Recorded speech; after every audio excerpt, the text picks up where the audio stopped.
Hey, it's Brent. Today, I want to talk about something so important. It's all about labeling. Now, labeling is something we as humans do about everything. We've been doing it ever since we were kids, ever since we've been taught to do it.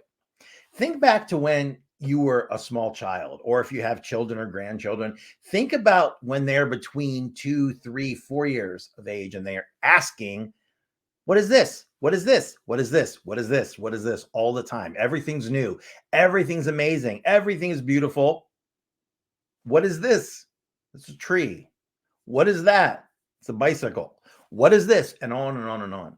The problem with labeling is after a while, your mind takes that tree, for instance, files it away. And now, as you're growing up and you're starting to take control of your own mind, whenever you look out and you see a tree, automatically you process tree. You no longer see individual trees. You see tree. And if you want to be a little more specific, you may look maybe skiing and you may think pine tree. There may be 500 pine trees, but in your mind, you've compartmentalized trees. Now, it doesn't sound like it's would be that much of a problem, but think about how much we do it. We do it every day, hundreds of times a day. In fact, we're not even really living a real existence because we're living this existence created through what we've labeled. In other words, good and bad, male, female, us versus them. We create this inside us by labeling things, and we no longer see things as they truly are. So I've got some notes for you today. I want to give you some tips on this, on how to start becoming aware of it, because that's really all you have to do to start here. You have to become aware that you're doing it. And I promise you, if you've never paid much attention, you're going to blow yourself away when you realize how much of your time is spent on labels or spent on just bringing up the labels from the past. I'm all about getting into the subconscious and reprogramming the mind. That's the only way to make permanent transformation. I've been doing that for 25 years all over the world. And if there's anything I understand, it is the mind and how it works. So labeling things seems like a way to save time, a way to save too much trouble, too much pain, too much vulnerability, because of course, labeling things starts to become labeling emotions, labeling habits, labeling people. And when you get to that point, and we all do it, you no longer see the world as it truly is. You're seeing it through your filtered lens. It's like being in a 1,000-room mansion and you're in one room your entire life. You never even go to the door. You never go outside. You have this beautiful home and you're living in, the tiny little bedroom. You just don't realize what's going on. So I have some notes I want to talk about because I think the worst thing that we do is when we start labeling people. Okay? Because it becomes, I am this, you are that, this person is something else. Labels are always being dished out by us, by other people about us, by other people about each other. Every time we use a label, we take a huge risk because, first of all, we're risking who might hear it and then take it to be true. And it passes on and on and on. And that person will adapt the label that you have for someone else if they don't know them. Think about your, say you're a college student and you've signed up for your classes, and there's one class that you're really looking forward to, a creative writing class that you cannot wait to get into. So you're having lunch with a friend of yours who happened to take that class. And that friend tells you, oh, the instructor is horrible. And he's always hitting on the girls in class. And it's so uncomfortable. Now, when you go into that class, you have got a preconceived notion about this professor. And you don't know what's happened behind the scenes or why this person has that feeling. And even if maybe something didn't even happen with them personally, maybe they were just told these things about that person. But now it has colored your view of the world because you've taken that in. So if you find yourself verbally, mentally labeling someone, or labeling someone like they have a specific trait, they belong to a particular group, you got to stop doing it. Think about this. You see a lady, you're out one night with your friends, you see a lady at the bar, completely shit-faced drunk, making a fool of herself, knocking over tables and glasses. And so you've labeled her the drunk, okay? The out-of-control drunk.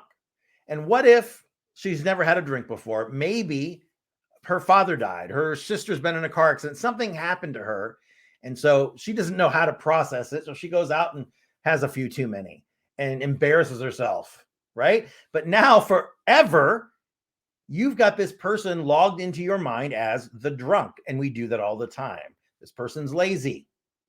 This person can't lose weight. I'm stupid. I mean, the labels we do for ourselves. I did a video the other day on affirmations. You're affirming over and over and over those things, and they become true. Now, first of all, labels are a form of reductionism, because what they do is they seek to understand someone totally with a very small handful of characteristics.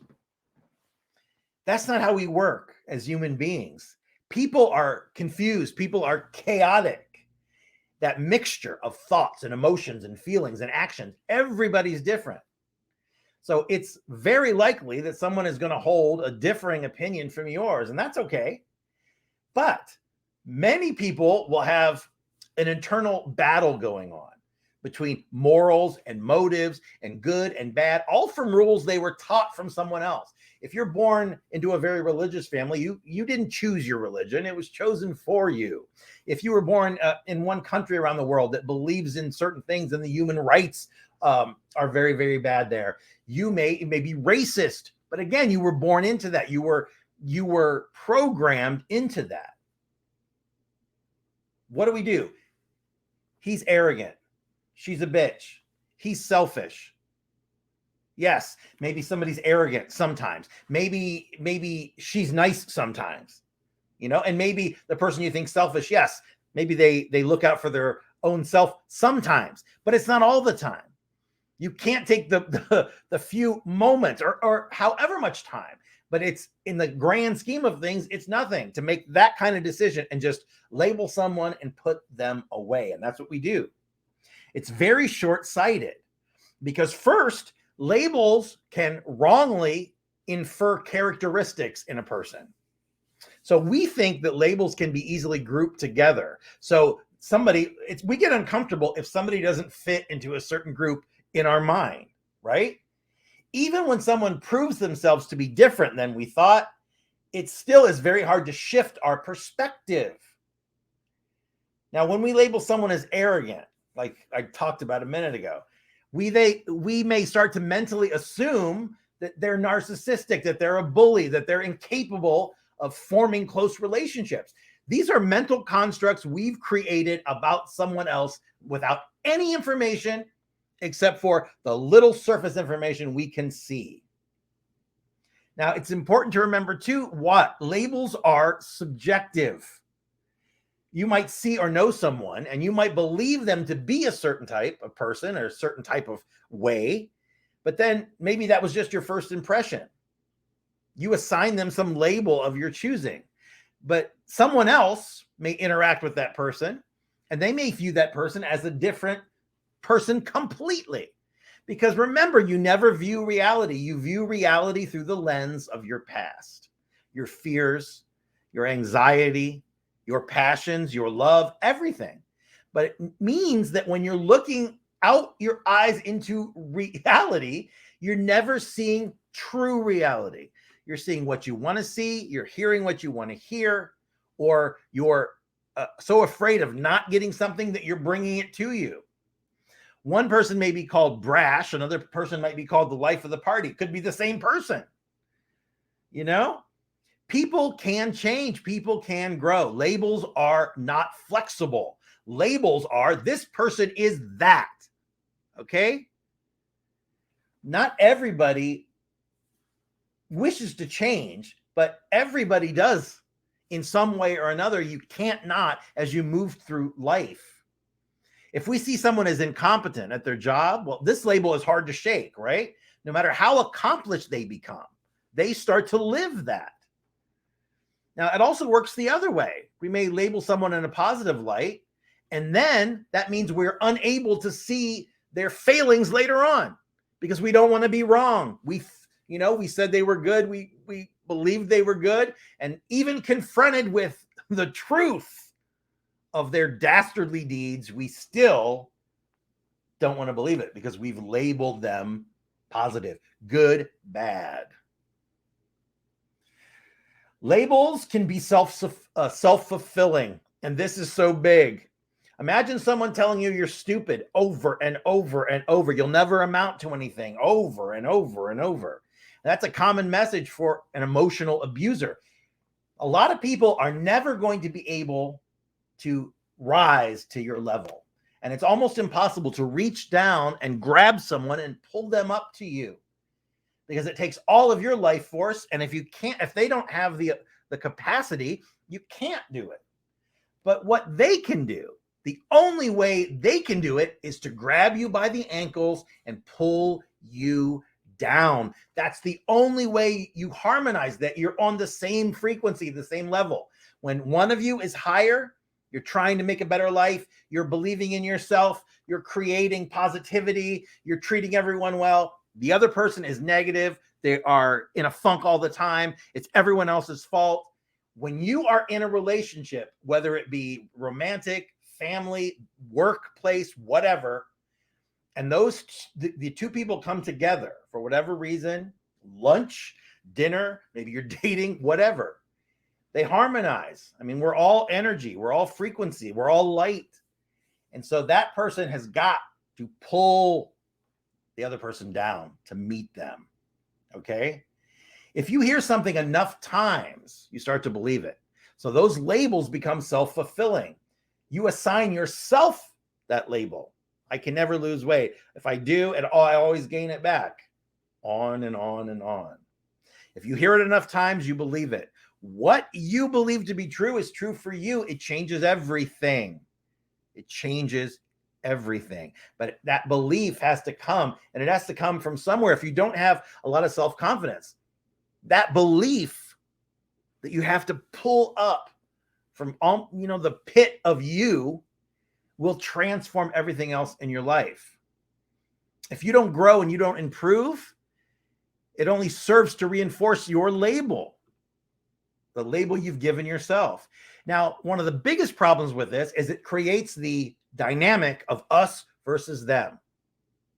Black versus white, gay versus straight, man versus woman.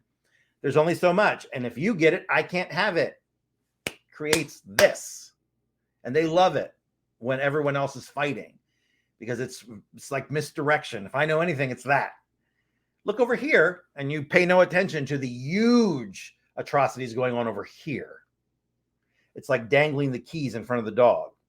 Takes the attention away from the really big problem. So this idea that we're all separate from each other is bullshit, first of all.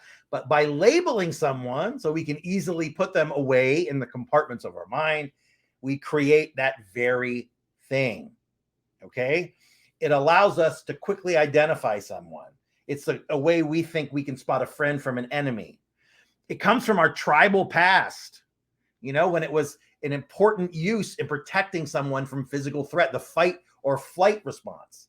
But these days, an enemy is more likely to be just someone who holds a different opinion than you do. So back in the day, your enemy, you fight to the death. Now it's political enemies. It's bullshit. It's racial enemies. It's all BS. Whatever country you're in, you didn't select that country. You were born there. You were born there. You were programmed into that culture. So politics is such a big one. Once you start to label people and groups in a negative light, it instantly taints your view of each person in that group, regardless of anything they're going to do in the future. Now, another thing to remember is labels can give a false sense of superiority. If you label yourself as one thing and you believe that that thing is good, it follows then logically that anyone who doesn't fall under the same label is not as good as you.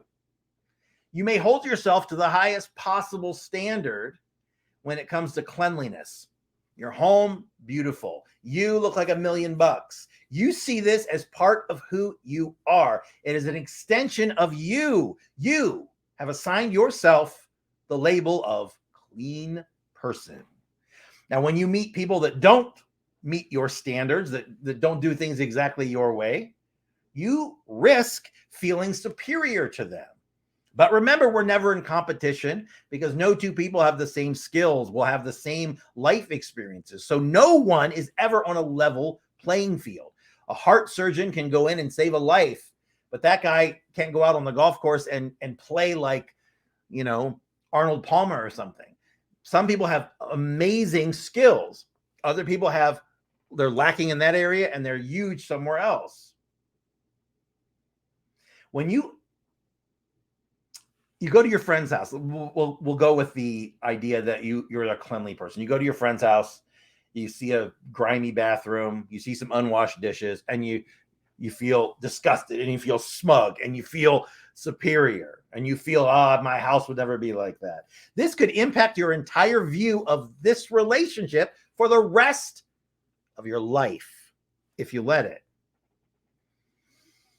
Life is not simple, and people's motivations for thinking and acting are complex.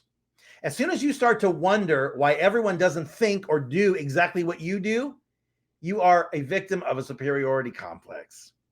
And if you think yourself to be superior and you start acting that way by lecturing people for being lesser than you in this certain area, what else happens? You alienate everyone around you.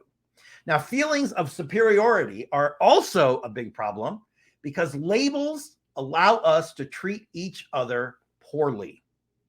We've given ourselves permission to do that, right?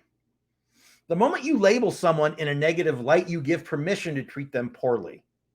Now, this can lead to everything from arguments to death to acts of gross violence. Most of the time, it's microaggressions. You see road rage or things like that.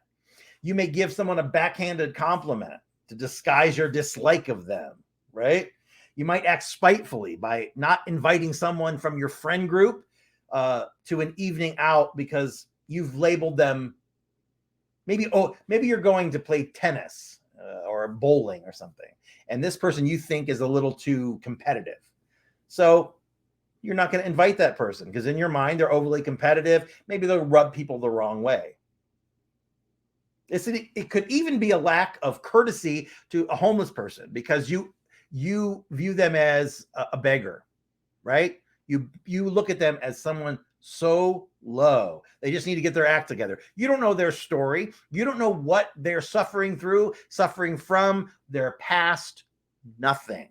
But we do that. We have all these thousands of labels for all these people, all these things inside our mind. Labels give us false expectations of a person. So think about this. It's so sad, but we really tend to judge people when we first meet them. So what they look like, how they sound, what their job is. And some people even say that. So what do? Immediately, like if your job doesn't somehow go in my mind to a job that I think is worthy, I immediately discount you. That's what some people do. Those labels, they alter our expectations of that person. And that's for better or worse. We might meet, say, a middle-aged entrepreneur. Now, this label might lead us to assume that they're smart, that they're hardworking, that they're wealthy. But maybe that person, it's their 50th business. They've bankrupted every business they've ever been in. They've stolen money from their investors, right? We might see an overweight, let's say overweight mother with 3 kids, right? And so we might say, wow, this person's lazy. They're stupid. They're unsuccessful. It's so ridiculous. You're taking a snapshot, a Polaroid picture. It's exactly like that of someone's life. Somebody hands you a Polaroid, and you all of a sudden, by looking at this one picture, you decide everything about this person. I want you to do me a favor right now. Create an imaginary person in your mind. All right? Create someone in your mind, imaginary. And I want you to now take that person and duplicate them. Put them in some sort of machine. You're some kind of wizard up there. Boom. There's now 2 exact copies. Okay? Imagine that. Make one person a doctor, one person flips burgers at McDonald's. Same exact person, but that one doctor, one is a hamburger flipper. Which of those 2 do you expect to be happier, to be wealthier, to be more likable, to be more ease with who they are? Think about it. I know you're thinking the doctor. Everybody is, right? You can't know someone, though, till you spend time with them, getting to know who they are at a deeper level. It gets you somewhere that a label never will allow you to enter, because you've put up a roadblock immediately by doing that. Now, even positive labels can backfire. This is so big. If you don't get anything else out of this, I want you to listen carefully, because labels that are negative, like weak, stupid, fat, whatever, those are negative. But positive labels, kind, attractive, whatever. Now, the damaging consequences of the negative labels, they're clear. But the negative impact of the positive ones are not. The problem with labeling someone in a positive way is maybe it's going to be difficult to live up to those beliefs and expectations of others, especially if you're labeling yourself this way. A parent telling their child how clever they are, maybe that puts pressure on them to perform well academically. If they struggle with a particular subject, they may believe they're letting their parents down. They may feel upset. A person that tells their boyfriend or girlfriend how beautiful they are, it may seem like a really nice gesture, but those labels are, if those labels are incongruent with the partner's view of themselves, they may take that doubt. They may doubt the compliment. They may feel unworthy in receiving the comment. Now, not all positive labels should be avoided, but you got to tread really carefully when you assign them, with full awareness on how they might affect the person being labeled. We do it all the time. We do it each and every day. We label everything around us, and labeling does no good. It doesn't do any good anymore. You've got to get in there. You've got to change all of that behavior, and you got to start in your subconscious. You got to start by reprogramming what you believe, what you've been taught to believe. You've got to get in there. You've got to make things happen in your life. Now, if you're not a member of our Facebook community, I have a fantastic group, like-minded people. We're banded together, and I am teaching you how to program your subconscious, to get in there, pull out that rusty programming, reprogram yourself. Everything you want is inside you. The ability to do everything you've ever wanted to do is inside you. It just needs to be activated. So come and join us, and I'll teach you how to do it. It's facebook.com/groups/students of self-empowerment. facebook.com/groups/students of self-empowerment. Now, people ask me all the time, is it really possible? Is it really possible to transform your life? Now, not only have I done it, and I can't even explain to you the peace and joy to get up and not have anxiety and stress overrunning my life, to not be chasing after money and people and things and worrying what people say. It is such an amazing thing. But it's not just me. It's hundreds, it's thousands of students all over the world that have gone through my process. People that have had absolutely no self-esteem, that were able to create an entire new version of themselves. Now, I want to share with you just about 90 seconds. I have a couple of my students, and I really, really want you to hear from them. So Take a listen. I saw you on television. Oh, so I was in horrible pain for 4 months, went to a hospital and begged and pleaded for them to discover what was wrong with me. And they did. And they let me know I have stage 4 metastatic breast cancer. And it is in a lot of places. Like every vertebrae, my ribs, pelvis, my shoulders, and some organs. So I panicked and I saw you on television and said, I don't remember what the words were, but I knew you knew the secret. I knew you had it in you and I needed to meet you. I had I had a cane because I refused the walker at the time. I just took little shuffle steps, parked my This was car. 2 years ago, right? 2 years ago. Yeah. I still was not. I was in excruciating pain. I was taking baby steps. I could still barely move. You talked about my child, his school, my parents, their address. Like, I was like, all right, then. So I imposed upon you afterwards and said, oh, please, let's talk. And I knew you knew the secret, and I knew you knew what I needed to know to move forward. And I was ecstatic. I'm so, I like, honest to God, like, it's insane. It's insane how much my life has changed since I've been like working with you and doing your program. And even though like I haven't been following like the meditation every day or anything like that, but like everything else that you have like taught me or brought to me has significantly changed who I am and how I react to life. And just, I cannot thank you enough. Honestly, I'm so grateful. I hope you realize that. I've been all over the world. I've met millions of people. I've been a speaker, a performer, an entertainer my entire life. But there is nothing that compares to this, to seeing someone with stage 4 breast cancer, given 6 months to live, can't sleep, totally overrun with anxiety, you can imagine.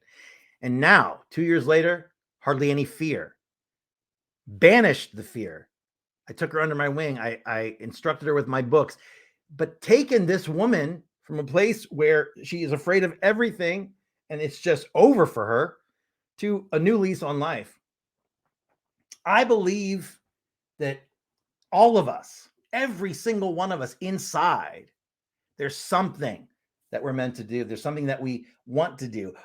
There's something that when you see somebody doing the thing they're passionate about, you see a different kind of person. They're on a different level in the zone, as they call it.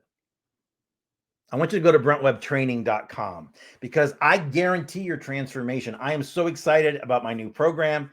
It's my Mindship Mentor. It's my Mind Power Mentorship program. It's a 1-year training program. It is unbelievable. In fact, I guarantee your transformation. I have a $1,000 guarantee. What does this mean?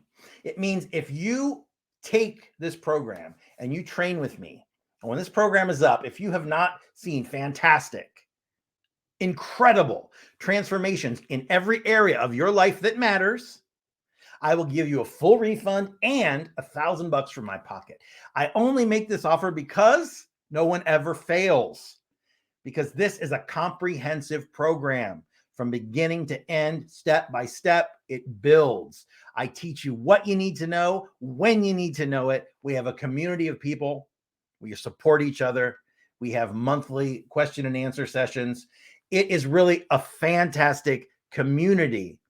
So it's different than my Facebook group because that's for everyone. This is for people that want to go deeper. This is for people that want to unlock the mind power that we're all born with.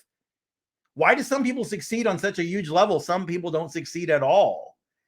It's all the mind. It is all the mind. I don't care what your excuses are. You're standing in your way now. Some people are still angry at, their parents or a coach or somebody from 30 years ago. They may be dead. You've got to let that go. Not for them, for you. Because you can rise from your own ashes, but you have to want it. And you have to believe that you can do it, because without that belief, you're never going to accomplish anything because doubt creeps in, fear creeps in, and it destroys your happiness. I guarantee transformation. So I want you to go check it out. Take a look for yourself, see some of the testimonials. The website is brentwebtraining.com. brentwebtraining.com. It's going to be up for just a short amount of time. We're retooling, but I want to get this information to you. So go take a look now, brentwebtraining.com. That's all I got for you today. I want you to go out and I want you to enjoy yourself. And I want you to remember, don't worry, be happy, and always feel good. It's up to you to decide how your day is going to be. Don't get out of bed, stub your toe, and decide the day is going to be bad. And guess what? If you do, it will be. The day will go downhill. You are in complete control. And it may sound all foo-foo, new age bullshit, but it's true. Belief is everything, and belief comes first. You create that by understanding your mind, understanding your subconscious. That's what we do. And I want you to live the best life possible. Go to brentwebtraining.com and learn how. See you next time.